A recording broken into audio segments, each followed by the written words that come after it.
Ini mohon maaf nanti kalau misalnya kamera saya agak gimana-gimana karena memang saatnya sudah gimana-gimana karena sudah 3 tahun di berdinamika tanpa lelah. Manusianya tidak lelah, ternyata alatnya lelah. Oke, Bapak Ibu para pendidik di Yayasan Don Bosco, kita mulai untuk menegaskan asesmen pembelajaran. Di sini saya diminta oleh tim pelaksana Yayasan Fakultas Luhur Jenjang SMP untuk menemani bagaimana dan membekali bagaimana kita nanti menjalankan IHT dan nantinya juga kita praktekkan di satuan pendidikan. Hal yang baru dalam paradigma baru pembelajaran ialah menilai kompetensi dalam lingkup materi. Kalau tempo lalu materi itu menjadi kunci atau ketercapaian ketuntasan materi itu menjadi kunci, paradigma baru sudah berubah, Bapak Ibu. Akan tetapi yang menjadi fokus ialah kompetensi, bukan konten. Tentu Bapak Ibu sudah banyak mendengar ini. Tapi bagaimana kita menegaskan dan nanti mentekniskan melalui pembelajaran dan asesmen sampai ke penilaian raportnya.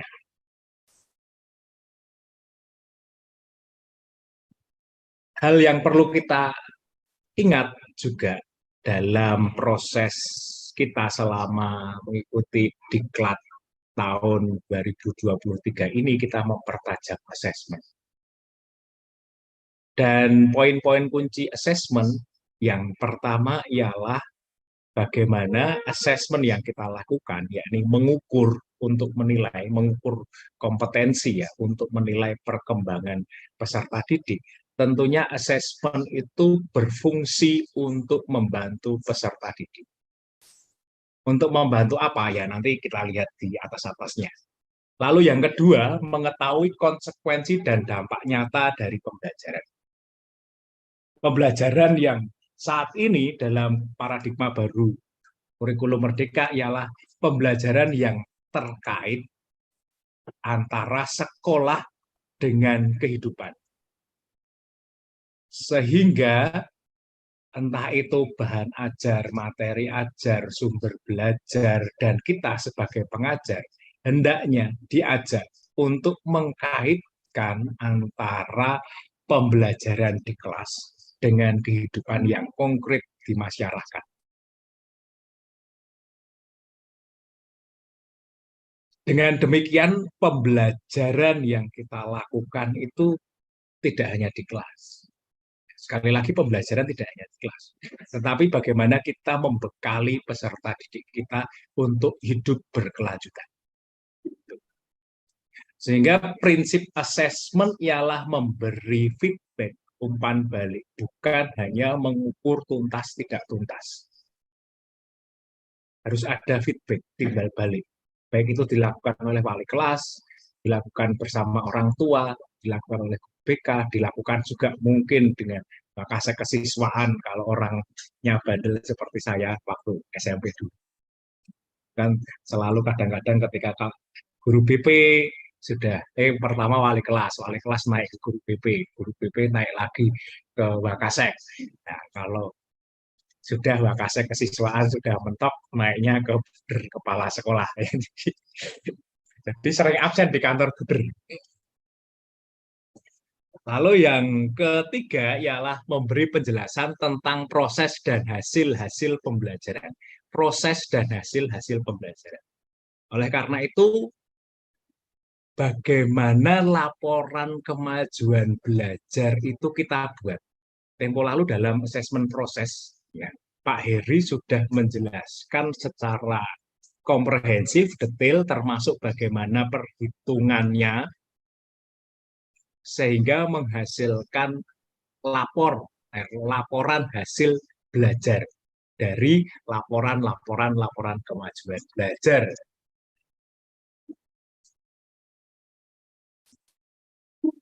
Terus yang keempat ialah melibatkan penilaian diri oleh siswa yang aktif ambil bagian dalam penilaian pencapaian.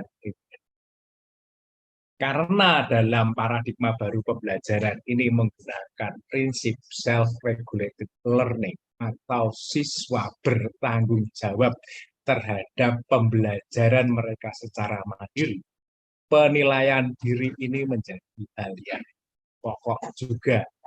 Yang selama ini, mohon maaf, kita selalu menggunakan asesmen itu terkait bagaimana bentuknya ya, modelnya ulangan harian saja, atau ulangan harian dengan mid semester dan ulangan akhir semester.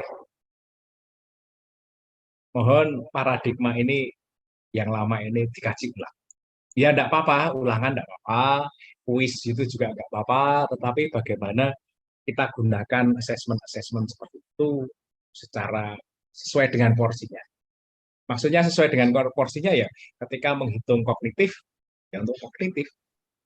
Jangan menggunakan instrumen kognitif untuk menghitung atau menilai afektif maupun psikomotorik. Tapi bisa juga kita menggunakan penilaian untuk ketiganya. Bisa, nanti akan kami coba berikan juga. Lalu dalam paradigma baru, asesmen itu bukan hanya terkait soal kompetensi individu saja. Anak dinyatakan pintar, dinyatakan berhasil dalam pembelajaran, tidak hanya terkait soal ketuntasan dalam materi-materi pelajaran saja. Akan tetapi juga bekal-bekal kehidupan yang mana dalam proses pembelajaran itu pastinya melibatkan kerjasama baik antar siswa, dengan guru, dengan mitra, dengan orang tua, serta dinamika kelompok dan proses penyesuaian diri. Proses penyesuaian diri ini selalu diungkapkan oleh Romo Yupi, adaptif, adaptif, adaptif, adaptable, adaptable. Bagaimana peserta didik dan kita sebagai pendidik pun juga adaptif terhadap dinamika perubahan ini. Lalu jangan lupa bahwa kita memberikan pembelajaran tidak hanya aspek kognitif saja, tetapi memberikan tugas-tugas yang bermakna dengan asesmen refleksi, sama seperti yang diutarakan oleh Romo Singgih tempo lalu. Ya. Sehingga pembelajaran itu benar-benar bermakna. Tidak hanya ketika kita ngomong soal beriman, berimannya seperti apa, ngomong soal cerdas, ya, reason, itu cerdasnya seperti apa sih? Akal budinya yang bagaimana sih? Lalu ngomong soal loving kindness, itu yang bagaimana? Cinta yang penuh kebaikan itu. Ini nanti siap-siap Pak Toga dan kawan-kawan, ya kalau di sini tim kurikulum yayasan ada Pak Toga Sidauru, ya nanti ditagih bagaimana membuat pembelajaran bermakna dari nilai-nilai Don Bosco. Lalu memberi informasi menyeluruh, yakni kompetensi hidup yang lebih luas, tidak hanya satu kompetensi saja. Sehingga dalam paradigma baru kurikulum, itu kita diajak untuk menggali potensi-potensi individu, menumbuh kembangkan minat dan bakat, untuk sampai kepada kompetensi, gabungan berbagai macam potensi yang diaktualisasikan dalam seluruh rangkaian pembelajaran dan kehidupan. Ini kuncinya, Bapak-Ibu. Kita sepakat ya, untuk ini sebelum kita masuk lagi dalam teknis bentuk-bentuk asesmen yang lain. Maka hadapilah ini dengan adaptif. Kalau misalnya yang tidak bisa beradaptasi ya mungkin akan tergilas dengan sendirinya. Kalau tidak ya ditunggu pensiun saja. Lalu ragam asesmen. Nah, ragam asesmen ingat di materi diklat. Materi-materi diklat yang sudah ada dalam link drive, silahkan dibuka-buka lagi untuk semakin mempertajam, atau di channel YouTube-nya POP SMP YPL sudah banyak untuk yang tahun ini. Ya, ada asesmen diagnostik, asesmen formatif, asesmen sumatif. Untuk peristilahan dan penggunaan tentu Bapak Ibu tidak asing. Ada asesmen as learning, for learning, of learning, penilaian proses, penilaian portofolio untuk pembelajaran diferensiasi dan inklusi, lalu bentuk penilaian refleksi, lalu perhitungan kuantitatif dan kualitatif, lalu kuantitatif yang dikualitatifkan atau kualitatif yang dikuantitatifkan. Nah, Pak Sarkim juga sudah membahas. Lalu asesmen skala sikap. Kenapa asesmen skala sikap itu penting? Karena ini kita terkait pendidikan soal pendidikan karakter. Karena apa juga? Kita sudah terbiasa untuk menilai secara kognitif. Secara kognitif di K13 itu kan ada KD3 dan psikomotorik KD4. Akan tetapi ya setelah ini bisa juga kita belajar secara mandiri terkait soal penilaian psikomotorik. Ya, apakah benar-benar ketika kita getol dengan K13 gitu, apakah yang kita refleksikan, apakah penilaian sempat menilai secara psikomotorik, menilai loh, ya, bukan mengarang, menilai secara afektif, spiritual dan sosialnya, psikomotoriknya bagaimana? Atau yang terjadi mengarang nilai. Marilah kita refleksikan. Apakah kita pernah mengukur soal skala sikap, soal sikap, soal spiritual dan sosial, juga mengukur soal psikologi. Maka yang menjadi dasar kita atau acuan kita, goals kita adalah guru sebagai formator, bukan juri pacuan kuda. Ini sedikit menyakitkan kata ini yang dilontarkan oleh Prof. Hamid ketika kuliah umum di tahun 2021. Nah, guru-guru itu maaf sama seperti juri lomba lari atau juri pacuan kuda yang dihitung mengukur lewat prestasi-prestasi ketercapaian konten market. Tapi saat ini guru sebagai formator. Nah, prosedur penilaian, ya, kenapa waktu itu kita pertama kali membuat tujuan pembelajaran secara komprehensif, seperti apa? Karena tujuan pembelajaran ini menjadi bagian penting dalam perumusan tujuan penilaian. Rumusan tujuan penilaian, lalu pemilihan dan atau pengembangan instrumen-instrumen penilaian secara beragam. Tidak bisa kita menggunakan satu sumber penilaian untuk mengukur semuanya. Aspek kognitif, afektif, dan psikomotorik. Sehingga guru perlu secara detail dan rigid untuk membuat instrumen-instrumen penilaian ini. Lalu juga yang ketiga, pelaksanaan penilaian, lalu pengolahan hasil penilaian, bagaimana penilaian itu diolah dan menjadi pelaporan hasil penilaian. Terus ini terkait dalam pribadi manusia ini ya, dalam aspek pembelajaran itu ada ranah kognitif, afektif, dan psikomotorik. Ini tidak bisa dipisahkan karena satu pribadi manusia itu dalam pembelajaran terkait tiga aspek. Maka asesmen pun, ya, asesmen pun kita buat, kita ciptakan, kita desain untuk tahu pemahaman secara utuh, baik itu faktual, konseptual, dan prosedural dan metakognisi. Tentu Bapak Ibu sudah melakukan bentuk pembelajaran ini dan penilaian ini di MARA itu tahun 2015 dengan high order thinking skill. Lalu yang afektifnya bagaimana pembelajaran kita itu sampai kepada aspek spiritual. Itu kenapa ya? Itu nanti. Setelah ini saya akan utarakan. Bagaimana pembelajaran itu juga mempunyai tujuan menggugah rasa perasaan, menelisik hati dengan memetakan suasana-suasana batin, berefleksi. Dinamika diri, dinamika masyarakat, berdampingan dengan muatan-muatan konten pembelajaran ini, itu. Lalu kita bisa menyumbangkan apa sebagai pribadi untuk berkontribusi bagi masyarakat secara lebih luas. Lalu untuk penilaian psikomotorik ada unjuk kerja. Kita diminta untuk memberi respon secara konkret. Dan peserta didik bisa kita lihat multitaskingnya peserta didik menggabungkan berbagai macam kecakapan dan keterampilan untuk satu proyek atau tugas tertentu.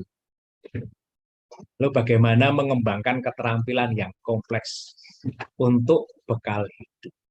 Bisa juga Bapak Ibu menggunakan keterampilan abad 21 yang kolaboratif, critical thinking, lalu juga communication, dan creativity. Ada juga yang model pembelajaran untuk ini bisa juga menggunakan taksonomi Div dan taksonomi Hero. Atau di bagian yang ketiganya ini di blend, disatukan dalam satu pembelajaran dengan berbagai macam 3 aspek ini terangkum jadi satu, kita gunakan sebagai dengan taksonomi fungsional miliknya Katerji. Ini silahkan dicek bukunya, harganya $6,5 di Amazon.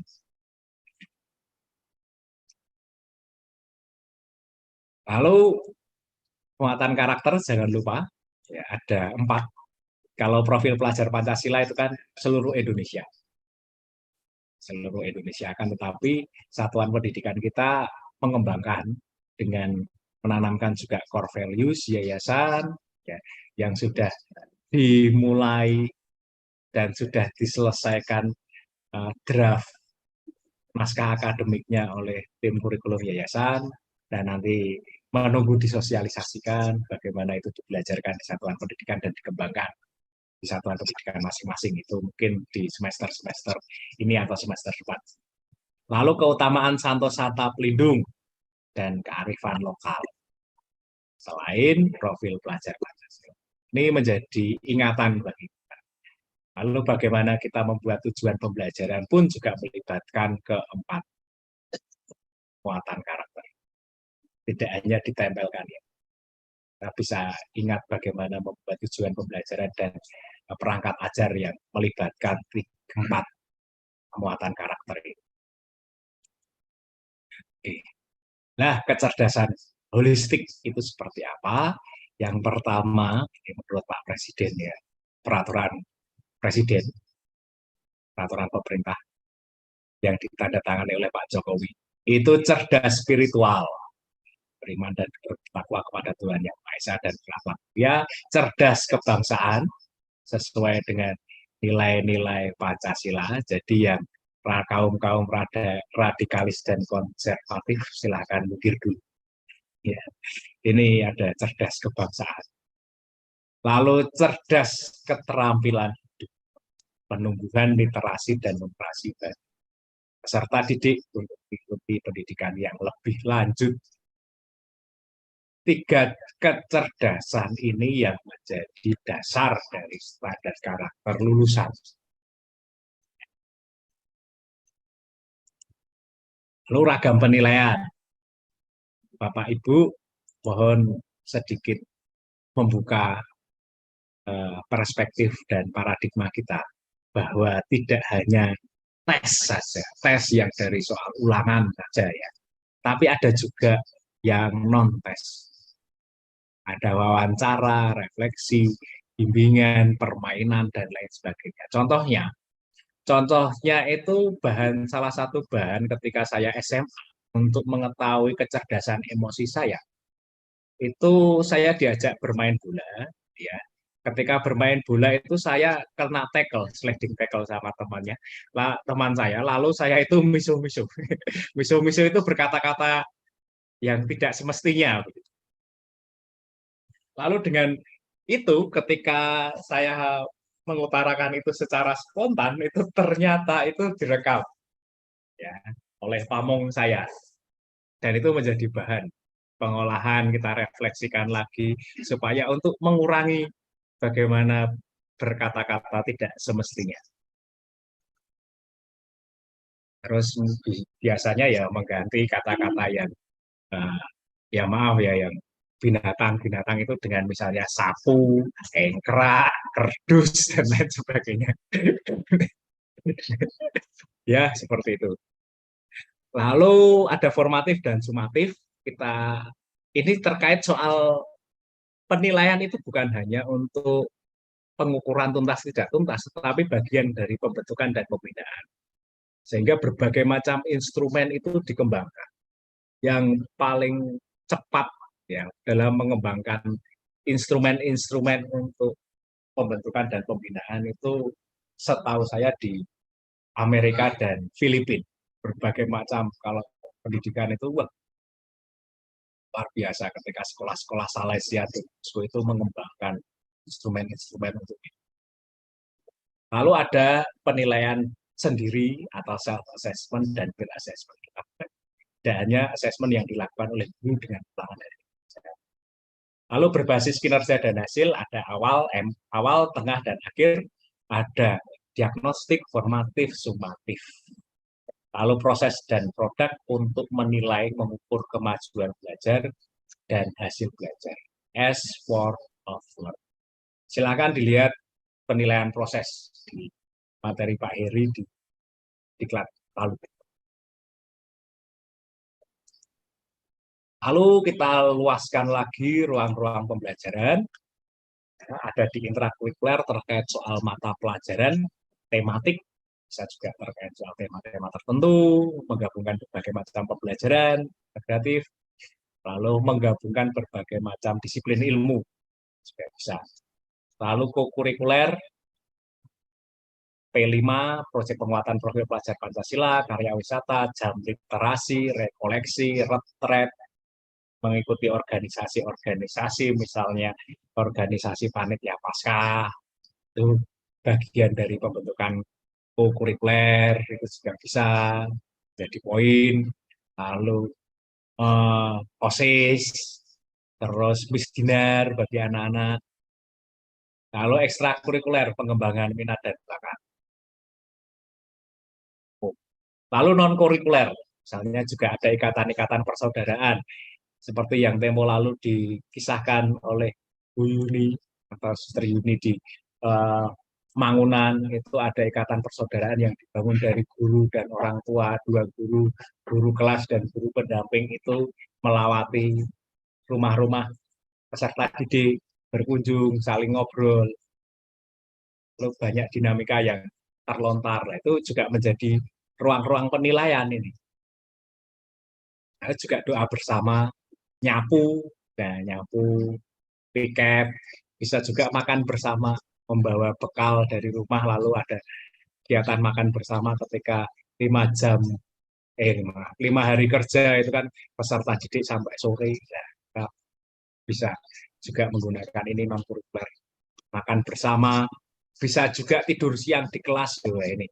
Nah, tidur siang di kelas itu penting karena meningkatkan produktivitas belajar. Itu menurut riset di Tiongkok. Lalu juga piket, ruang pembelajaran yang menjadi ruang penilaian. Ini mohon pemikiran kita dibuka lebih luas supaya tidak jatuh hanya dengan ulangan harian, mid semester, dan ulangan akhir semester. Lalu mari kita tuangkan dalam modul ajar dan modul project ini yang dalam pembelajaran, yang konkret dalam pembelajaran kita. Ya, ini sudah menjadi bahan saya yang pertama, ada pemahaman menyeluruh, penilaian diri, 1, 2, 3, 4, aksi, perayaan belajar. Ya, nah, mendesain pengalaman belajar yang bermakna. Bentuknya seperti ini, contohnya. Bapak Ibu sudah menerima ini dan sudah mengakses ini. Kemarin tempo lalu sudah saya jelaskan, lalu untuk modul proyeknya nanti akan saya bagikan juga. Mohon dilihat bagaimana asesmen-asesmen itu dituangkan dan bagaimana nantinya diukur. Ya. Terus ketika IHT, saya coba tawarkan satu bentuk, meskipun nanti ini bukan bentuk baku ya, ini bukan bentuk baku, masing-masing guru untuk membuat bahan ajar secara mandiri, bukan hanya copy paste, tetapi membuat bahan ajar secara mandiri. Ini salah satu bentuknya. ada judul materi ajar, tujuan pembelajarannya apa, media pembelajaran apa, desain pengalaman belajarnya apa, kegiatan-kegiatan pembelajarannya, dan asesmen awal, tengah, akhir, diagnostik, formatif, sumatif, terus berbagai macam asesmen yang bisa kita lakukan dengan keluasan asesmen kita. Lalu modul project, ya silahkan dilihat dalam contoh sekolah merah putih. Terus ini, kami mengingatkan, bukan hanya saya ya, kami mengingatkan ya, bahwa ada laporan kemajuan belajar yang perlu kita buat laporannya. Juga ada laporan hasil belajar yang sekurang-kurangnya kita laporkan 1 semester sekali dalam 1 semester. Nah, laporan kemajuan belajar itu laporan yang secara berkala. Secara berkala kita berikan kepada peserta didik dan kepada orang tua, dan menjadi masukan bagi kita juga untuk menilai proses pembelajaran, supaya kita bisa mengambil treatment secara cepat dan tepat ya, untuk anak-anak yang memiliki kebutuhan ketika dia harus mendapat pembelajaran lebih atau peningkatan kompetensi karena sudah mencapai mentok, teman-temannya sudah ketinggal, diberi pengayaan. Ini juga penting ini dalam laporan kemajuan belajar ini. Dan pelaporan hasil belajar ini ya yang sudah kita buat raport ya. Nanti silahkan diperlihatkan bagaimana asesmen itu tertuang, baik itu dalam modul ajar, modul project, atau bagaimana format raportnya, sehingga kami bisa mengetahui dan memberi masukan apa yang terjadi di satuan pendidikan Bapak Ibu. Begitu saja, dan akhirnya tuntas sudah perjumpaan pesiaran kita ya. Kita di tahun pertama sudah bicara soal kurikulum. Ada kurikulum esensial di tingkat yayasan, ada substansial atau kurikulum unggul tingkat satuan pendidikan. Terus ada kurikulum operasional atau kurikulum yang menjadi senjata guru untuk beroperasi atau bekerja. Lalu di tahun kedua 2022 lalu kita ngomong banyak hal soal pembelajaran. Lalu di tahun 2023 ini kita ngomong juga soal asesmen dan evaluasi. Terima kasih, sampai jumpa dalam perjumpaan kita selanjutnya. Kalau kemudian asesmen P5, laporan P5, dan seterusnya. Satu-satu, misalkan ini diklik, nah ini data induk siswa. Ini baru prototipe ya, contoh. Kita mau mencari siswa siapapun bisa. Kemudian ada data tes diagnostik. Walaupun sekarang Kementerian tidak menggunakan terminologi diagnostik, sudah diganti menjadi tes awal, tetapi bagi kami ini menjadi bagian penting karena manusia, anak-anak kita tidak terlepas dari sisi psikologis. Data yang ada adalah tes IQ, kemudian ini ada multiple intelligence, linguistik, logis, matematis dari Howard Gardner ya.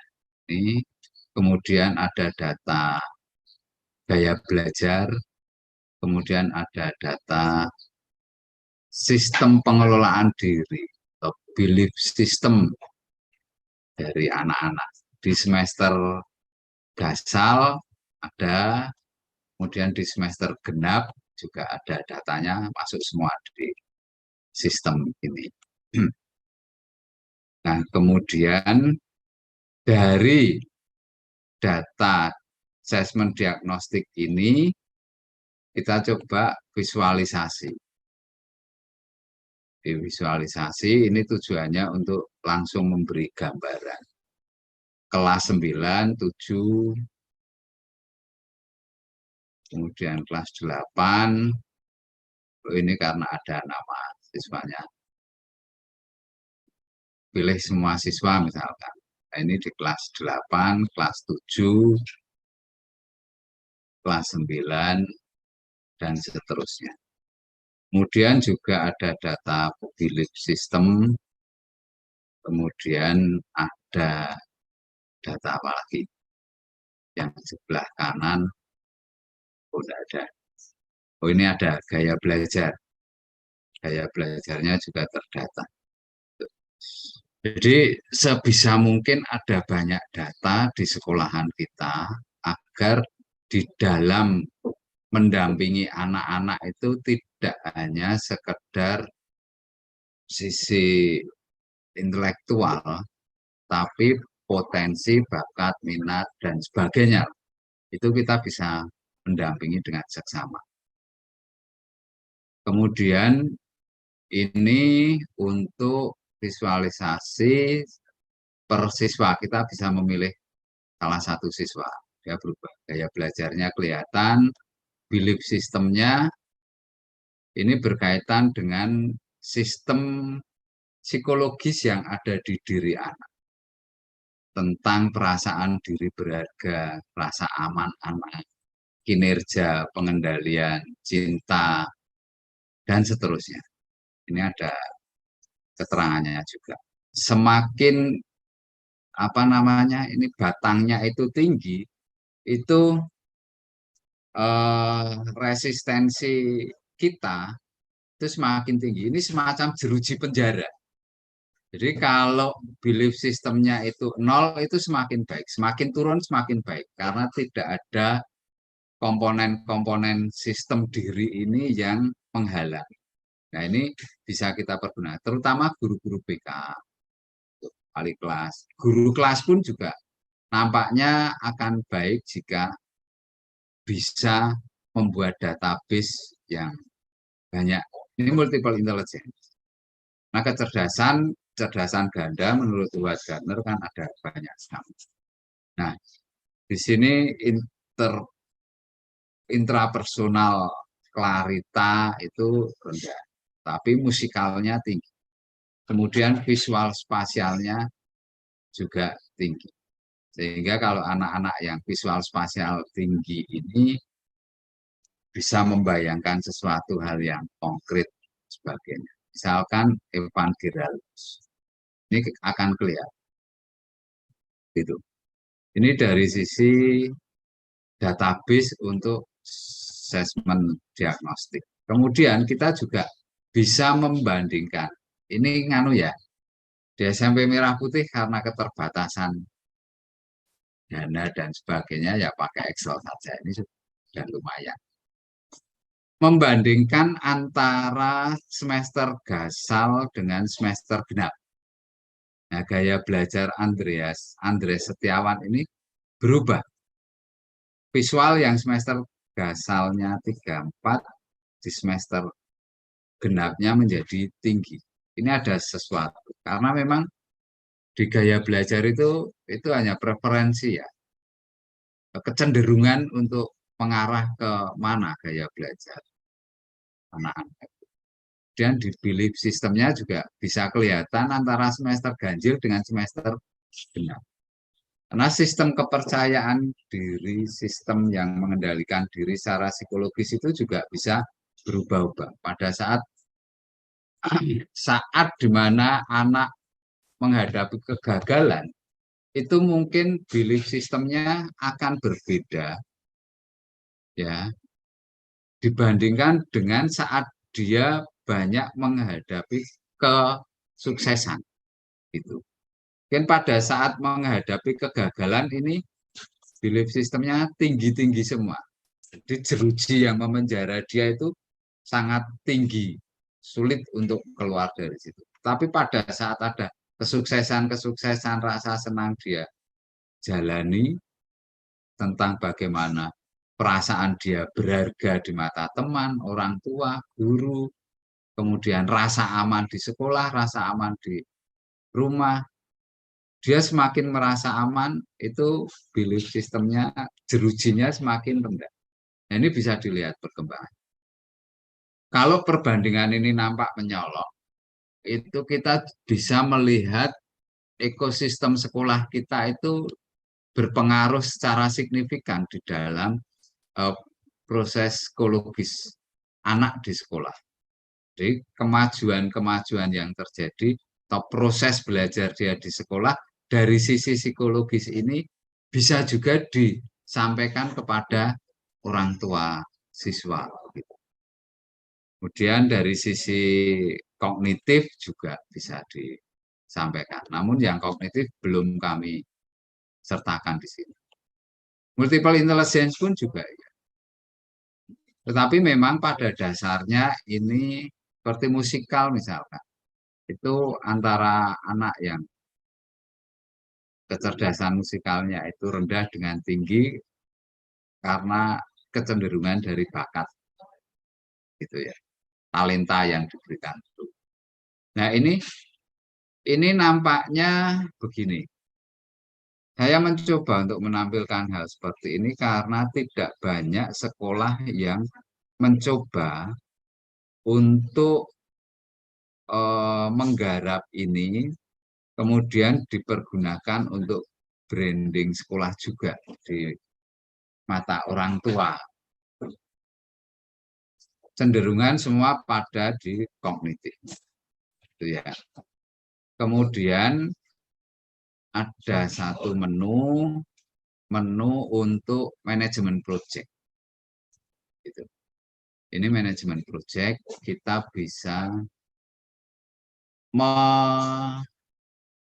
memasukkan data-data project name-nya apa saja. Kelas 9, kelas 8, kelas 7, dan seterusnya. Penanggung jawabnya siapa, kemudian kliennya, dan seterusnya. Ini data-data untuk proyeknya. Kemudian sumber atau sources-nya, guru siapa saja masuk, kemudian full time atau tidak, kemudian departemen, dan seterusnya. Ada banyak.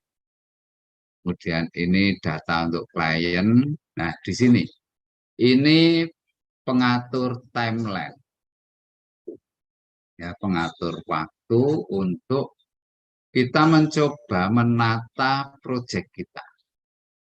Ada beberapa banyak sekolah yang sharing mengatakan bahwa proyeknya itu 2 minggu. Ternyata 3 hari sudah selesai. Atau proyek seminggu, 2 hari sudah selesai. Nah, maka kebingungan.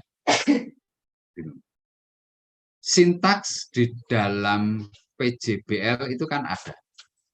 Sejak dari ada banyak model sintaks di PJBL itu ada banyak.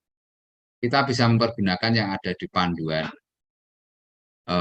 P5 yang dikeluarkan DSKAP itu, bisa mempergunakan yang lain-lainnya juga. Ini saya mengambil dari PJBL Foundation kalau nggak salah. PJBL Foundation, sintaksnya. Kemudian dari sintaks ini kita rigidkan. Kita atur siapa yang bertanggung jawab sini. Kemudian proyek mulai kapan, selesai kapan rencananya, dan seterusnya. Sehingga pada saat pelaksanaan proyek, jadi ini semua dipersiapkan ya, Pak Ibu, catat semuanya. Pada saat pelaksanaan proyek, kita tinggal mengikuti ini, timeline-nya. Kemudian tentunya juga kalau mau lebih rigid lagi, dibuat semacam rundown acara. Gitu. Pada saat kita mau berpentas di P5 itu ada sebuah rangkaian jadwal hariannya seperti apa. Ini memang ada persiapan untuk diskusi, mencari artikel. Nah, ini di breakdown lagi. Satu hari itu jam sekian sampai sekian, ngapain, siapa penanggung jawabnya, guru ngapain, dan sebagainya. Sehingga pembelajaran di sekolah itu tertata dengan baik. Nah, ini bisa dicatat di sini. Ini akan bisa terlihat di Gankartnya. Gankartnya akan terlihat di sini. Nah, pada ini bisa dipilih proyeknya. Saat kita memilih yang ini, karena belum diisi, ya ini tidak muncul. Karena baru satu yang diisi, yaitu yang muncul.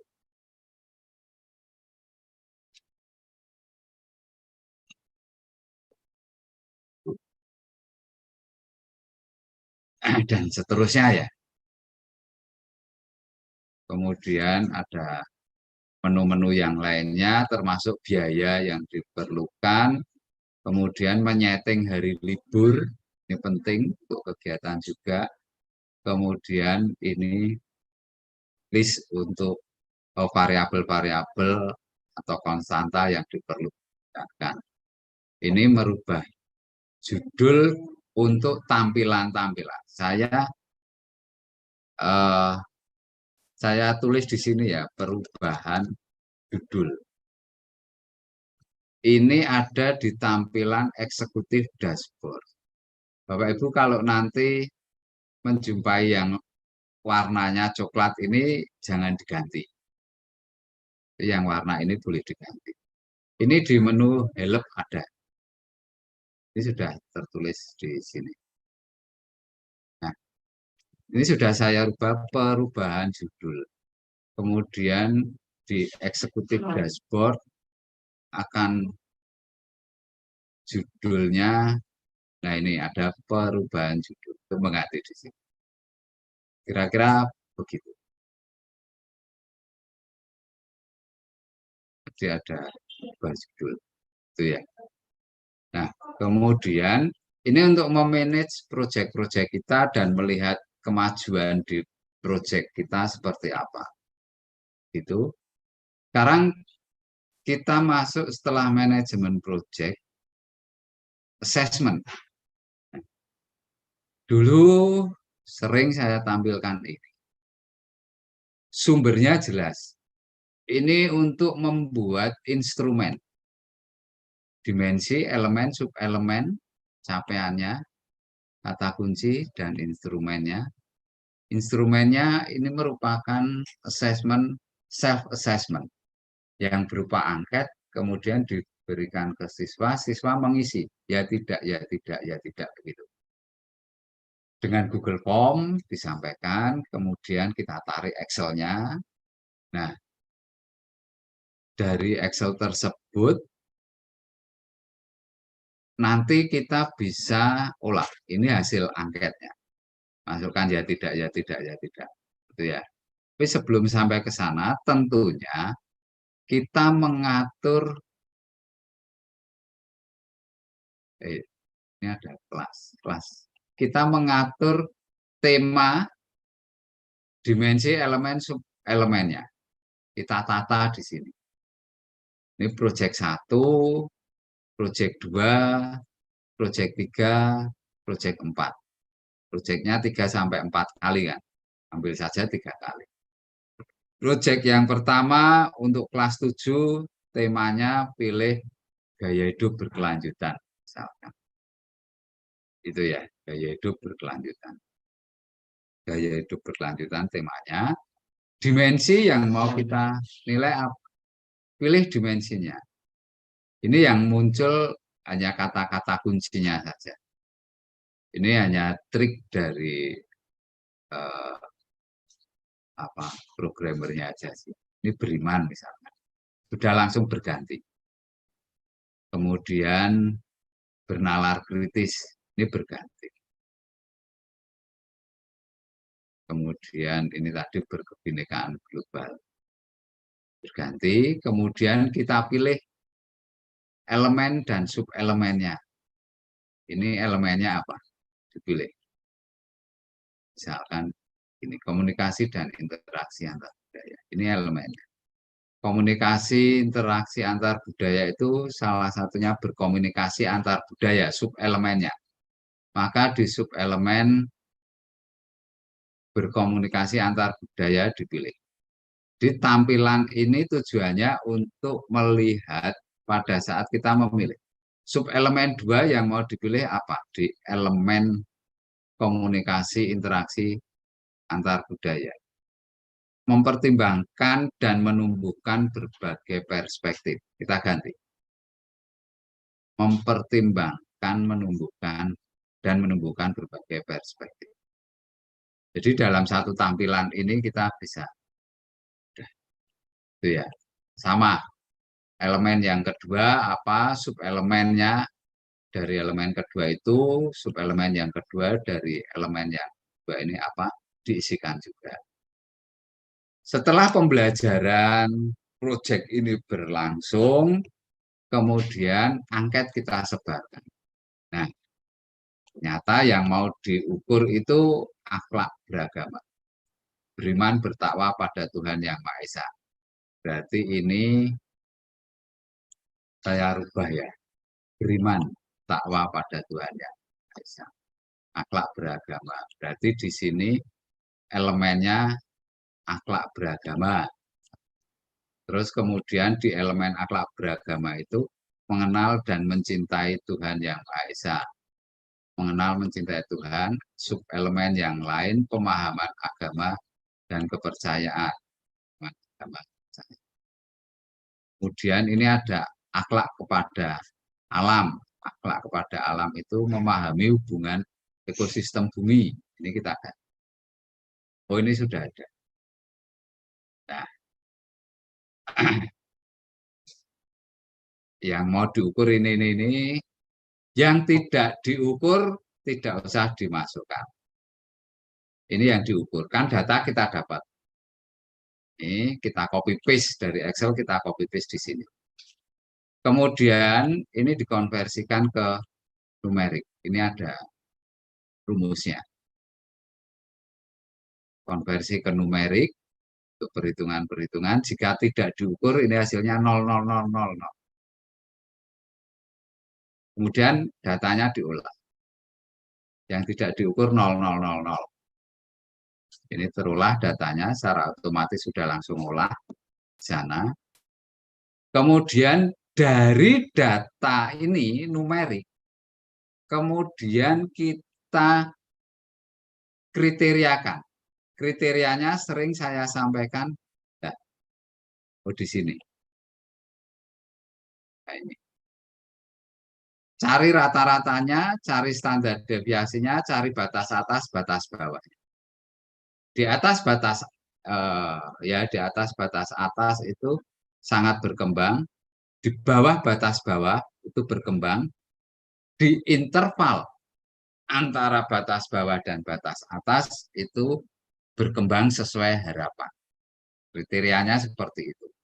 Maka setelah kita menghitung ini dan membuat kriterianya, kita masukkan dengan rumus.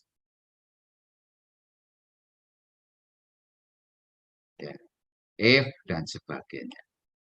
Setelah ini kriterianya masuk, B, BSH, B, kemudian kita membuat deskripsi dari kriteria tersebut. Ini deskripsi kriteria. Deskripsi kriteria berkembang itu mempunyai potensi yang besar pada ini dari taksonomi Krathwohl. Kami mengambil taksonomi Krathwohl. Scaffoldingnya kelihatan. Ini ya, dari taksonomi Krathwohl. Kemudian kita lihat di sini. Ini data, ini bukan rapot, tapi ini data. Setiap kita ganti, sini akan kriterianya akan berubah sesuai dengan olahan data tadi. Ini William, kemudian Willy Andrean, BSH banyak sekali berubah. Yang tidak diukur akan jadi merah. Itu. Saya akan menghilangkan data integritas ini ya, saya coba ya. Olah data. Integritas ini saya hilangkan. Saya delete. Saya delete. Maka di sini integritas jadi merah. Secara visual kita akan tahu bahwa oh bagian ini tidak diukur. Di angketnya tidak mengukur ini. Gitu. Nah, maka di sini ada yang kosong-kosong. Dan kalau kita tidak jeli, ini yang kosong ini, padahal ini menjadi elemen yang mau diukur. Maka ini sebagai kontrol juga. Nah, ini calon rapor. Calon rapornya semacam itu. Proyek yang pertama, nanti proyek kedua, proyek ketiga. Kalau di SMP Merah Putih ada 3 rapor profil pelajar Pancasila. Jadi untuk mendapatkan BSH B, ini BSH semua ya. Saya ganti namanya aja. Yang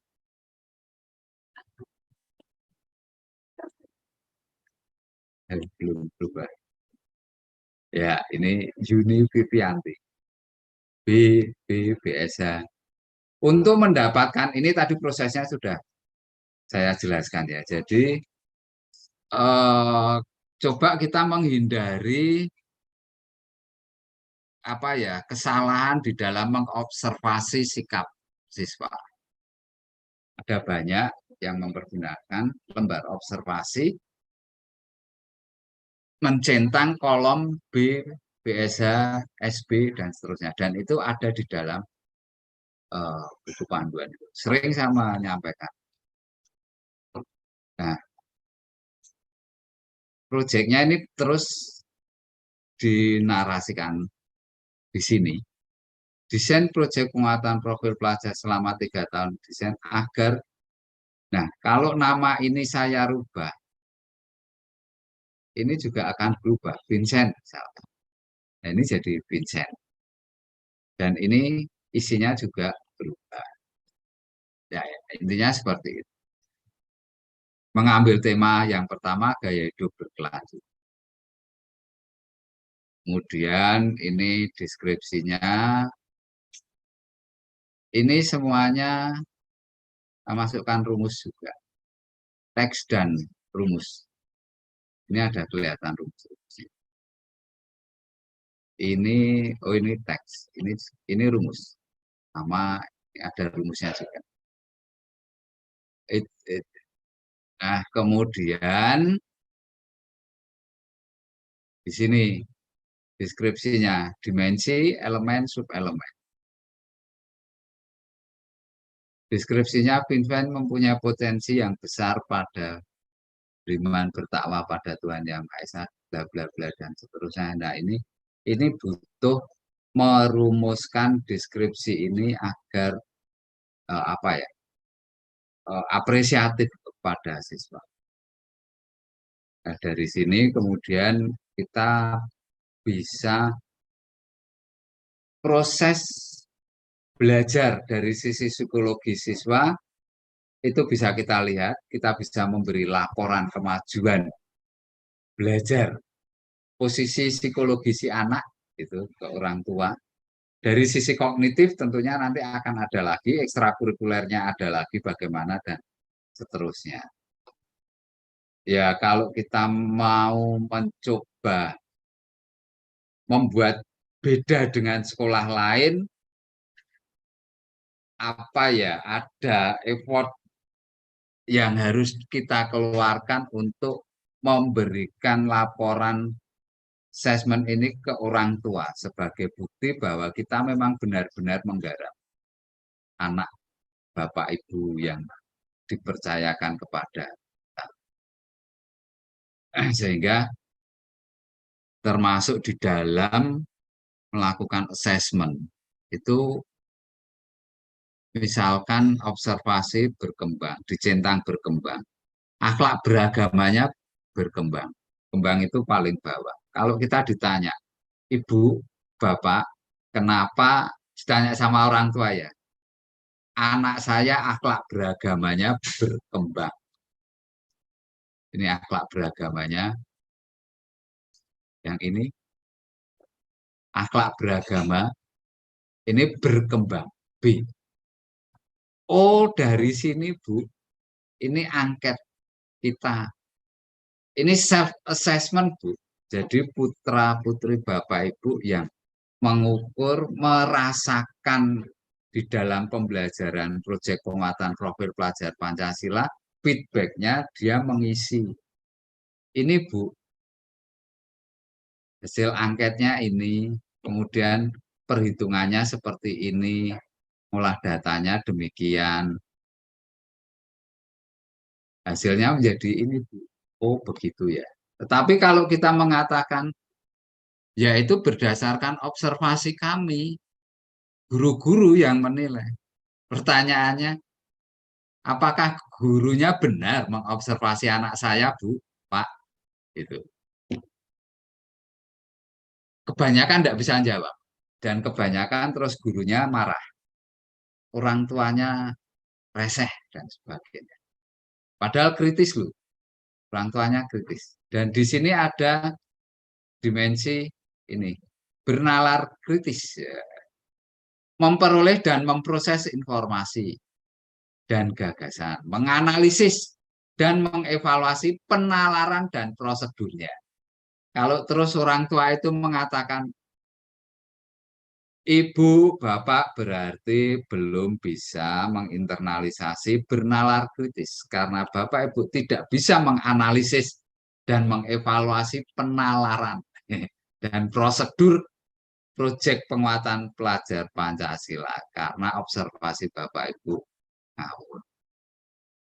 Mari Bapak Ibu sekarang beradu akhlak agama dengan anak saya. Gitu kan terus gimana coba? Nah, kalau saya yang begitu kan ya, ya sudah yang menang anak ibu deh gitu. Kira-kira begitu. Jadi landasan bagaimana kita membuat sebuah instrumen itu harus jelas. Oh ya, angket instrumennya itu dari dokumen. Kita jangan keluar, jangan membuat instrumen yang apa ya, ngawur, tidak berdasarkan. Kalau saya ditanya, apakah self-assessment? Instrumen self-assessment yang Bapak Ibu buat benar. Dasarnya apa? Oh benar, ini dasarnya keputusan BSKAP nomor 009 dan naskah akademik pengembangan profil pelajar Pancasila edisi 1 tahun 2020. Ini bukunya. Ini sumbernya, buku sumber pertama, sumber kedua, halaman 34, sumber pertama, ini sumber kedua, dan seterusnya. Ada semua, Pak Bu. Kita tunjukkan di sana. Kira-kira begitu. Jadi, mari kita, jika sekarang masih mempergunakan observasi ya, silakan direfleksikan apakah subjektivitas kita tinggi, tingkat kesulitannya tinggi atau tidak. Karena satu orang bisa menilai 300 siswa itu mustahil. Bagi kalau mau observasi benar loh ya. Kalau observasi indikatornya tidak jelas. Nah, ini penyimpangannya akan tinggi. Nah, ini kami mencoba berbagi di SMP Merah Putih yang dilakukan seperti itu. Itu termasuk di raportnya. Raportnya semua juga terdata dengan ada dasarnya semua. Ini raw datanya, ini raport yang belum jadi. Dan kira-kira begitu, sehingga kalau kita bisa mensistemkan ini, data yang kita peroleh bisa banyak, kemudian waktu, efektivitas kita di dalam mendampingi anak-anak itu juga lebih baik. Kita bisa menjadi lebih fokus kepada anak. Nah, celakanya jika bertemu orang yang bahasa Jawanya itu leleh luweh, cuek gitu. Guru cuek sama guru yang senior, guru senior yang tidak mau berubah. Gitu. Masih untung jika tidak mau berubah, tetapi masih bisa menghormati pendapat teman yang lain. Sudah tua, tidak bisa berubah, maunya menang sendiri, dan buku Carpe Diem itu sesuka hatinya. Kepala sekolah mengisyaratkan kesepakatan kita begini. Tapi guru itu tidak mau melakukan ya itu yang menjadi masalah. Kalau ada 1, 2, 3, gurunya ada 50, ada 3 atau 4, ya biarkan saja. Bentar lagi pensiun. Karena masih ada banyak yang muda dan mau berubah. Daripada kita ngurusi 4 guru itu, lebih baik kita ngurusi yang lainnya. Murid kita masih banyak yang butuh perhatian. Jadi ini ada hal yang baik kurikulum Merdeka. Lakukan dengan penuh tanggung jawab dan selalu berpikir ini dasarnya apa ya? Kalau saya ditanya seperti ini, saya bisa jawab enggak ya? Kalau saya ditanya begini, saya jawabnya kesulitan, ya dicari argumennya. Argumen kebenaran dari apa yang sudah kita putuskan. Ini semoga bisa bermanfaat dan Sekolah menginspirasi. merah putih di SMA ya. Ya, raport maaf. Modul project. Ya, jadi modul projectnya bentuknya seperti ini. Seling bling bling judulnya nyentrik karena waktu itu apa artis Korea datang ke Indonesia. Ya. Lalu lestarikan aksesoris Toraja. Ini pertumbuhan pekerjaan yang layak SDGs-nya, pertumbuhan pekerjaan yang layak dan pertumbuhan ekonomi. Untuk SMA ya ini di Makassar. Tema, topik, judul, total jam project. Ya tadi kalau 2 jam itu 2 jam, maksudnya 2 jam dari mana Pak? Pak Toga? Ya Mas, Kok bisa satu project di hanya 2 JP padahal harusnya 360 JP itu kok hanya 2 JP itu gimana Pak ceritanya Pak? di Dapodik Mas, di Dapodik kan kita rencanakan kan ada 9.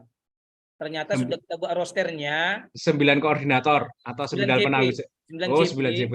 Nah, 2 koordinator. Ya. Kan begitu karena kan ada batasannya 3 kelas, 3 rombel itu 1 koordinator. Tuh. Jadi kan harus 2 koordinator karena ruang kelas rombel kita ada 5. Jadi pada saat kita mengentry untuk jam project dan Ibu pengawas kita dari POP itu pertama menyarankan bahasanya mengikuti yang ada di aplikasi Dapodik. Yang di Dapodik itu hanya 2 JP, padahal yang kita buat itu kan seperti yang sudah kita POP-kan selama ini. Ternyata berbeda, sehingga kami akalin. Jadi itu 1 minggu itu 2 JP cuman. Jadi Dapodik aja, tapi dalam lapangan sesuai dengan yang kita harapkan lah. Yang di POP, begitu Mas. Ya, sistem Dapodiknya berarti kita logika perhitungannya ya yang maksudnya logika perhitungannya yang masih kurang sesuai dengan analisis program otak kita. Ya nanti menjadi hal yang menjadi masukan juga. Ya. Lalu bagaimana kita bisa belajar kok bisa sampai 150 JP, 120 JP itu bagaimana itu memasukkan, nanti bisa bertanya-tanya dengan sekolah sebelah. Kalau Pak Krismanus bisa memasukkan Pak 120 JP jam project Pak di Thomas 1. Pak Simarwata. Kami belum entry nilai Pak untuk Ya. B5 kan semester genap. Ya. Ya, nanti coba kita pelajari bersama logika perhitungan itu ya. Mungkin ada rumus-rumus yang perlu kita siasati. Terus ini deskripsi project. Ya, karena ini tidak ada di platform Guru Berbagi atau platform Merdeka Mengajar atau platform yang mana, kita buat sendiri. Sesuai dengan analisis konteks. Kearifan lokal yang tadi yang ditanya. Ya. Kearifan lokal, nanti nilai-nilainya masuk di mana gitu ya. Oke, kita juga bisa memasukkan ini kok. Ya, Trisakti itu juga bisa memasukkan 3 kata-kata wasiatnya ya. Nah, yang apa itu yang kemarin Siensia, terus Sanctita, Terus satu lagi apa? Ya, Scientia Sanctita sama apa gitu ya, lupa saya. Tuh, ini kita buat.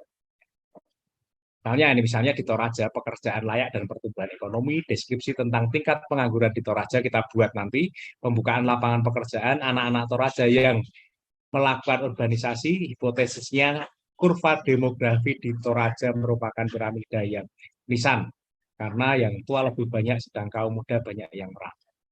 Aksesoris adat mulai langka, harganya mahal. Maka kita diajak untuk menciptakan lapangan usaha dengan membuat aksesoris Toraja yang sesuai dengan ini. Aksesoris Toraja merupakan upaya pemuliaan manusia yang sejahtera dengan ini. Tidak perlu alur proyeknya tidak ada di platform ya, kita membuat alur proyek sendiri tetapi berdasarkan standar ini project based learning ya, ada 7 ya, nanti bagaimana itu nanti silakan dilihat sendiri ini supaya cepat saja. Nah, ini yang penting dan pokok mendesak. Ini misalnya Yayasan Paulus Makassar. Itu punya nilai kreatif, keutamaannya produktif. Capaian nilainya, ya nanti masing-masing yayasan akan membuat capaian nilai sama seperti yang kita lalu membuat capaian nilai untuk itu ya. Struktur teladan itu ya.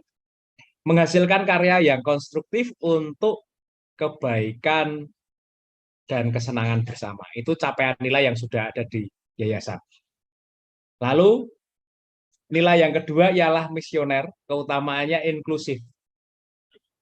Capaian nilainya ialah melaksanakan pendidikan inklusif dengan sikap menerima sesama dengan berbagai latar belakang yang beragam serta melayani satu sama lain sebagai bentuk penghargaan terhadap martabat pribadi manusia sebagai citra Allah.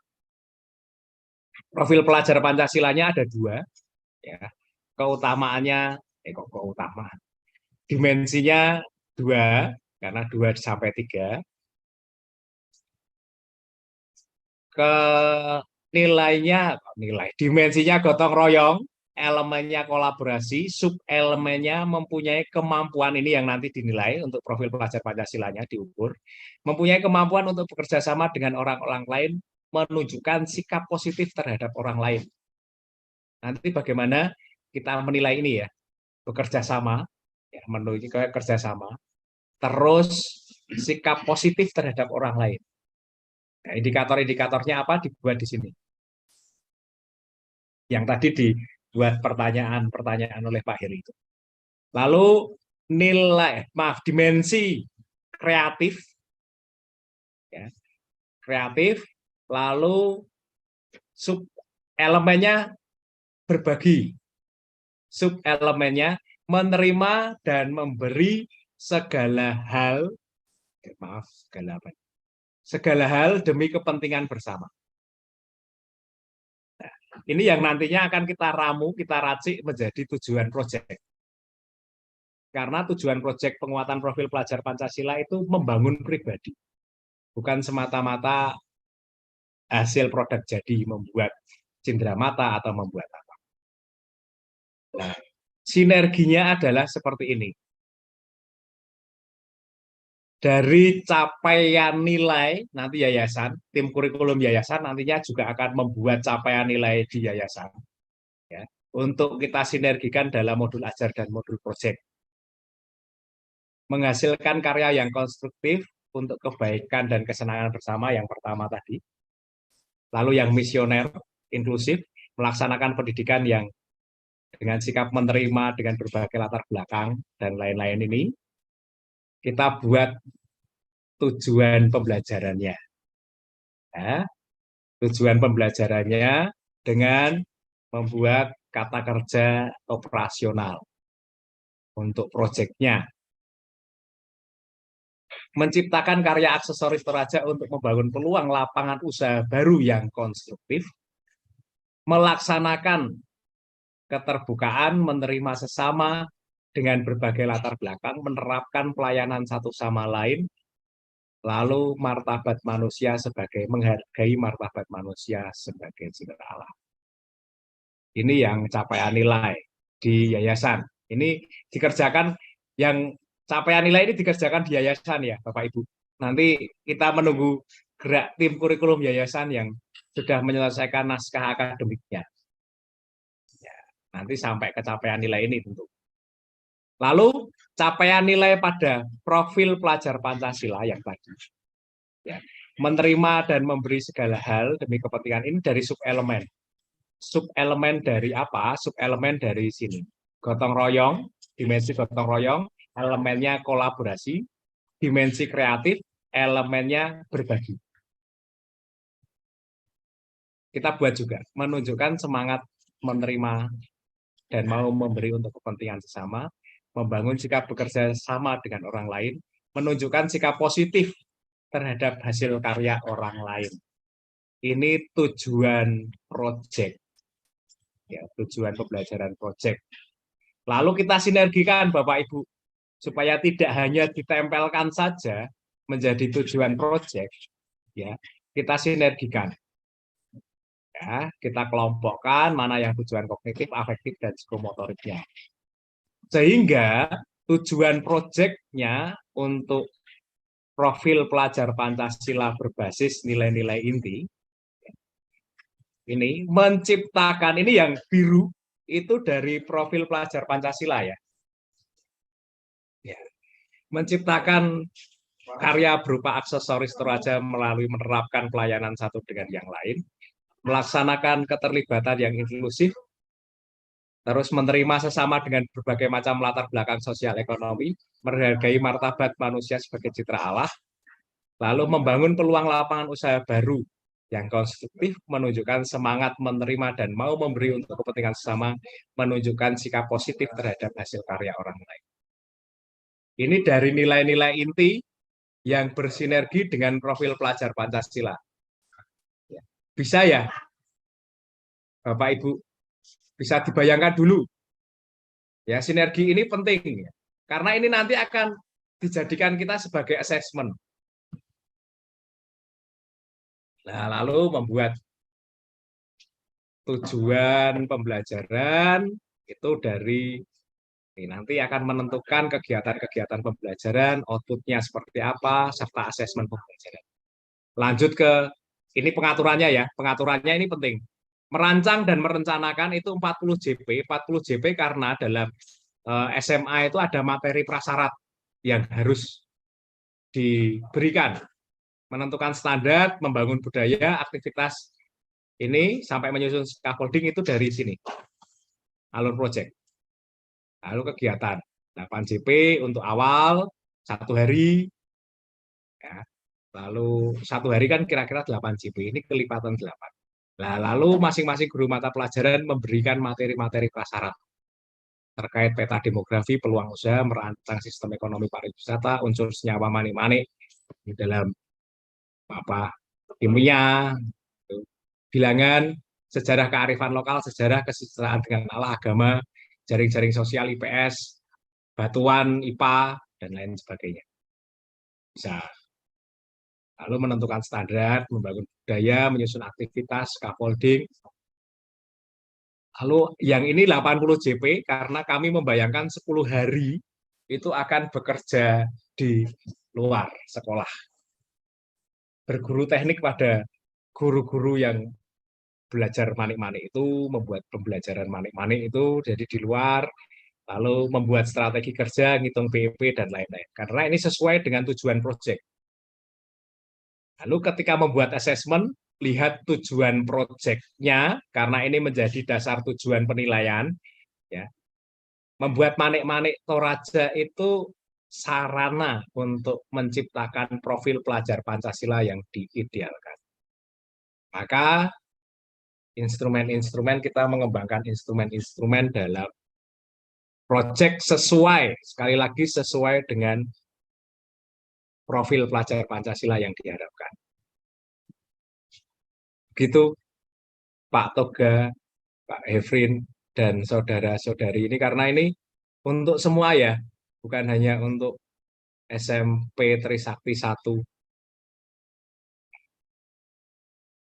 Jadi asesmennya bisa kita gunakan secara beragam, menciptakan karya unik berani menjadi pembeda, menerapkan konsep, lalu bagaimana kalau membuat rubrik ya rubrik yang layanan satu sama lain untuk saling menghormati, bukan ya maaf tidak mencentang-mencentang itu, tapi juga efektifnya merefleksikan keterlibatan, keterbukaan itu seperti apa, penerimaan diri dan sesama sebagai citra Allah seperti apa. Ya, ada asesmen refleksi juga yang mohon maaf tidak bisa direduksi, mohon maaf sekali lagi untuk semua yang membuat ini ya, tidak bisa direduksi dengan mencentang. Kalau saya menerima rapot seperti itu dengan centang, dan ya itu bagaimana ya, tidak mewakili diri saya. Tidak mewakili rapot itu, tidak mewakili keutuhan diri saya, perkembangan proses diri saya. Itu yang rasa saya pribadi cukup memprihatinkan. Ya. Lalu melalui portofolio berupa produk, menyusun bisnis plan, strategi bisnis yang dikerjakan selama beraktivitas. Ini jadi proyek penguatan profil pelajar Pancasila itu menarik. Ini. Orientasinya bukan hanya, mohon maaf, bukan hanya produk, ya, tetapi membangun pribadi. Ya. Nah, tapi ketika instrumennya atau penilaiannya itu tidak mencerminkan bagaimana pribadi itu dibina, dibentuk, tiba-tiba ada penilaian dengan checklist yang diharapkan oleh pemerintah. Mohon maaf pemerintah, silahkan dikaji ulang. Ya, terus memotivasi. Ya cukup, nampaknya jadi pemahaman kita. Nah, ini pada prinsip assessment. Asesmen atau penilaian termasuk nanti menjadi pelaporan, ya, asesmen, penilaian, nanti pelaporan merupakan proses pengumpulan dan pengolahan informasi untuk mengukur pencapaian hasil belajar peserta didik. Hasil pencapaian yang di modul ajar itu dalam capaian pembelajaran, nanti diturunkan dalam tujuan pembelajaran.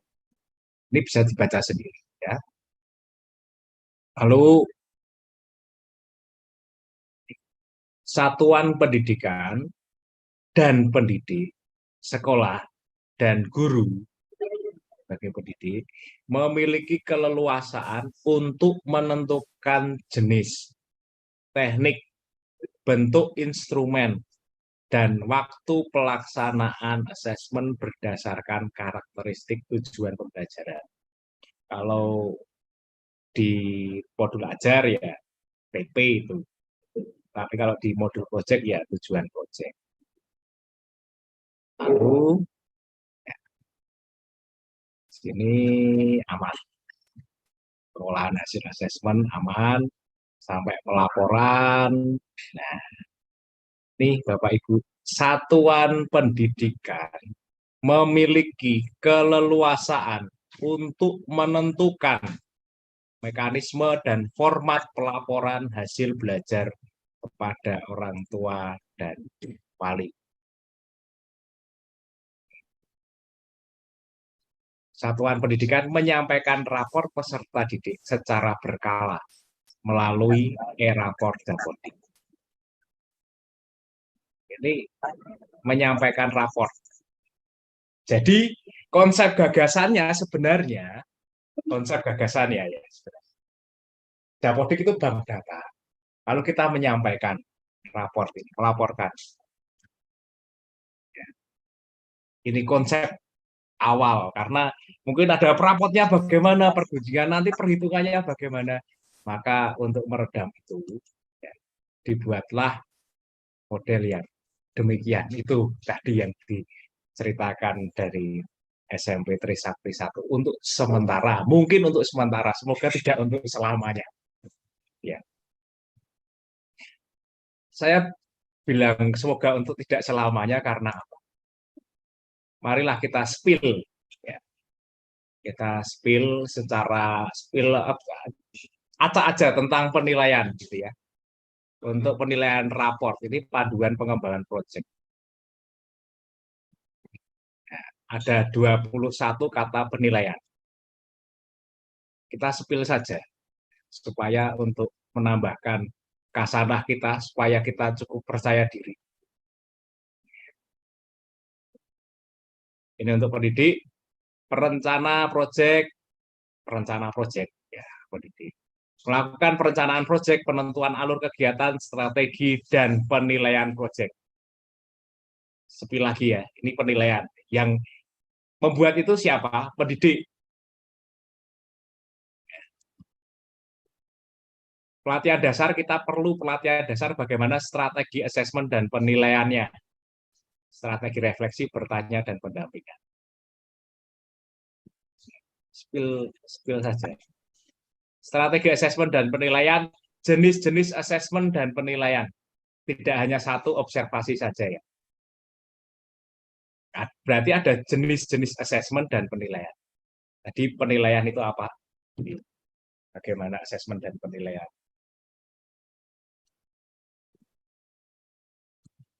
Lalu ini terkait soal tim pendidik dan fasilitator melakukan penilaian yang mengacu pada standar asesmen yang sudah ditentukan dalam memonitor perkembangan profil pelajar Pancasila yang fokus, yang menjadi fokus sasaran. Berarti menjadi dimensi elemen dan subelemen itu. Yaitu yang sudah menjadi standar pemerintah yang tidak bisa kita ganggu gugat, ya kita turuti. Lalu tujuan asesmen, ya, ini dalam asesmen sebagai bagian dari desain proyek. Jadi di awal sudah membuat penilaian. Jelaskan tujuan asesmen yang melibatkan peserta didik dan libatkan peserta didik dalam proses asesmen. Jadi tidak hanya dari satu sumber dari guru saja, tapi melibatkan peserta didik.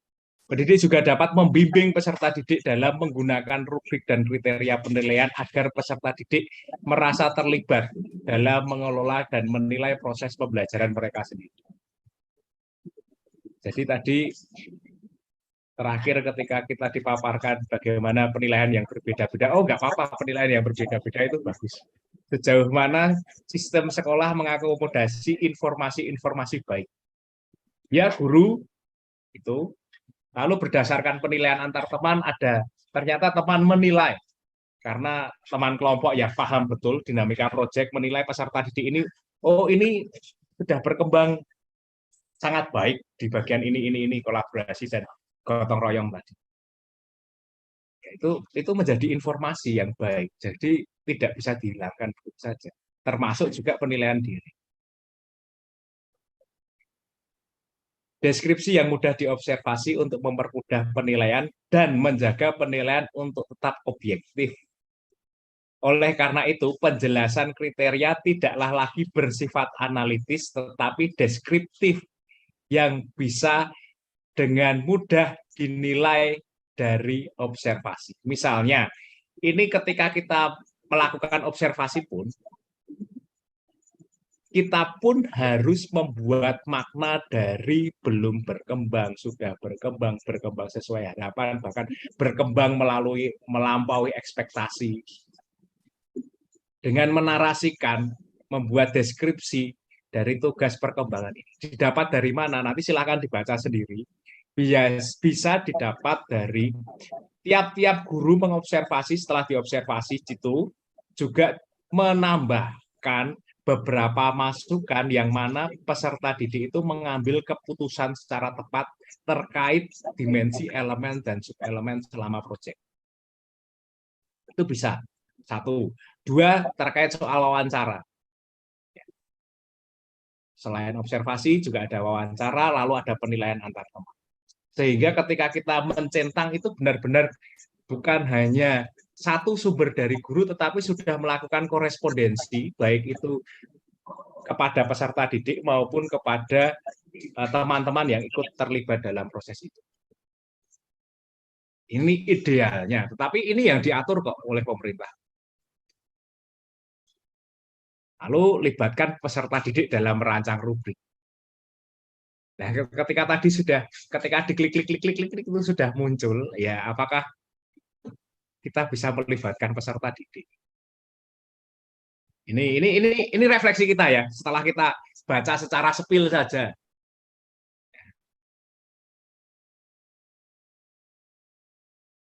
Lalu pelayaan belajar, evaluasi, dan melakukan penilaian. Bisa mungkin dengan perasaan sukacita, tidak perasaan dihakimi. Lalu portofolio terkait soal penghargaan dan lain-lain, menunjukkan keterpaduan rapot proyek. Nah, nanti kita bisa lihat di bawah bagaimana penilaian itu dikerucutkan dari rapotnya sekolah apa itu? Bukan bintang samudra, tapi apa? Oh, bintang kejora. Kalau bintang samudra Bunda Maria, kalau bintang kejora sekolah mana itu enggak? Nah, ini rapot generator. Nah, ini yang dibuat Pak Heri ini rapot generator ini. Tetapi apakah rapot yang bintang kejora itu rapot yang utuh? Karena ini sudah diakomodasi loh. Deskripsi kita apa ngomong bahwa proyek pendekatannya interdisipliner. Iya, ini di sini. Meskipun ada obrolan-obrolan yang tidak terkait soal capaian pembelajaran dan disiplin lintas disiplin ilmu. Nah, ini rapot terdiri dari hasil penilaian terhadap performa peserta didik dalam proyek. Meskipun ada beberapa disiplin ilmu yang terintegrasi dalam proyek. Namun, fokus proyek pada keterpaduan pembelajaran ya, dan perkembangan karakter dan kompetensi sesuai dengan profil pelajar Pancasila. Ini menjadi catatan penting bagi kita, Bapak Ibu. Sekarang sudah tidak lagi zamannya ngomong tidak ada kaitannya antara ilmu pengetahuan yang intrakurikuler dengan proyek penguatan profil pelajar Pancasila. Kita sudah akhiri diskusi soal itu. Kompetensi utuh. Nah, penilaian dalam rapot proyek melakukan paduan pengetahuan, sikap, dan keterampilan. Berarti apa? Kognitif, afektif, dan psikomotorik sebagai satu komponen.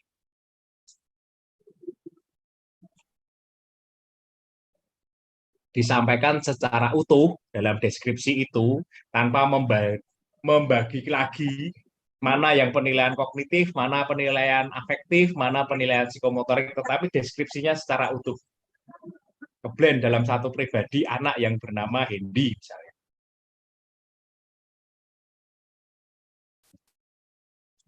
Kompetensi. Nah, ini yang menjadi pengkerucutan itu tadi.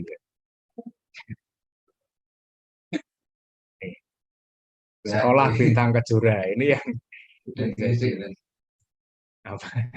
tiba-tiba ketika kita ngomong yang indah-indah terus rapot itu ya.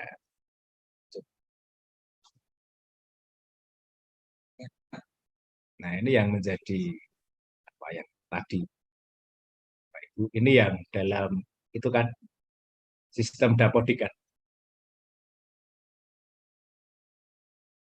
Tapi ketika diklik-klik-klik, apakah kita melibatkan peserta didik, lalu melibatkan guru dalam wawancara, lawan hati peserta didik, melibatkan proses.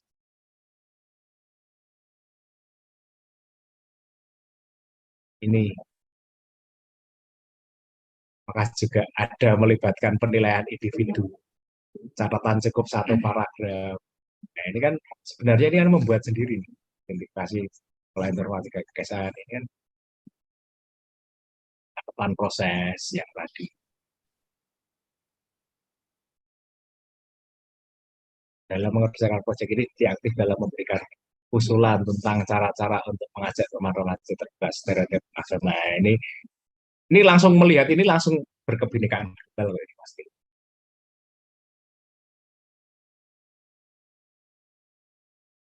Kreatif, nalar kritis, gotong royong.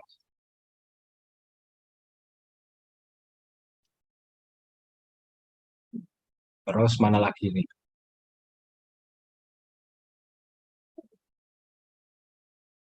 Nah, kebinekaan global.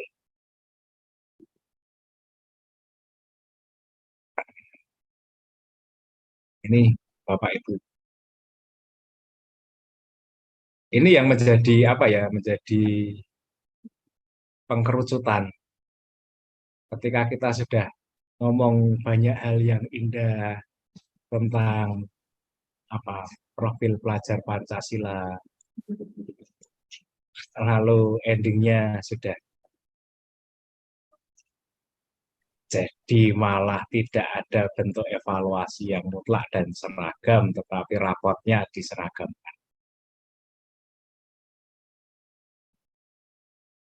Oke, begitu. Itu yang menjadi refleksi kita. Ya. Bagaimana Ini di modul evaluasi modul 10 pernah, kok pernah. Saya sudah sampaikan. Menilai unjuk kerja, aspeknya apa saja. Terus kemudian diisi STB, TB, CB, cuma dicentang-centang gini aja, tidak semudah itu Ferguson. Gitu. Aspeknya ada 4, persiapan alat dan bahan. Ini kan masih sangat luas. Ini aspek, indikatornya apa? Dan menghitungnya bagaimana? Di sini ada penskorannya. Contoh aspek, maka akan dapatlah nilai B sama nilai akhir 0,8. Aspek keterampilan praktikum. Keterampilan praktikum yang dilihat apa? Yang diobservasi apa? Merangkai alat dengan benar, ya jelas toh. Indikator benar itu apa? Jelas. Langkah percobaan mengacu pada hasil yang baik atau sesuai petunjuk praktikum, jelas. Ini yang apa setiap orang di dalam menjalankan lembaran ini, lembar observasi ini jelas. Itu prinsip dari mengobservasi. Tapi kalau tidak jelas, biasanya akan gede. Dan itu penyimpangannya akan besar. Gitu ya. Mencatat data hasil praktikum, ya tidak. Nak, data hasil praktikummu mana? Aduh Pak, enggak saya catat. Ya sudah, centang tidak. Tidak, kan jelas ini. Ya tidak, ya tidak. Aspek hasil kerja, ada laporan sementaranya, ada semua variabel yang diukur, ada nama kelompok ini jelas. Nah, akhirnya akan muncullah baik, sangat baik, cukup baik, tidak baik, sangat tidak baik. Itu didapat dari itu tadi, dihitung. Itu sampai akhirnya nanti muncullah nilai akhir dalam hal kognitif dan sikap atau keterampilan. Ini nilai keterampilan atau sikap.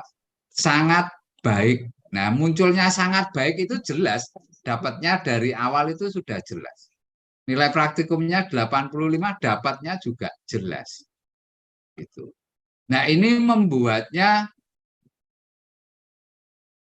ya agak sulit, tetapi di dalam kedepannya akan sangat mudah, tidak dibingungkan lagi untuk ini enaknya gimana ya, enaknya gimana. Gitu. Kira-kira begitu. Mungkin di modul evaluasi modul 10 ada di situ. Silakan diperdalam di sana. Terima kasih Pak Kresmanus.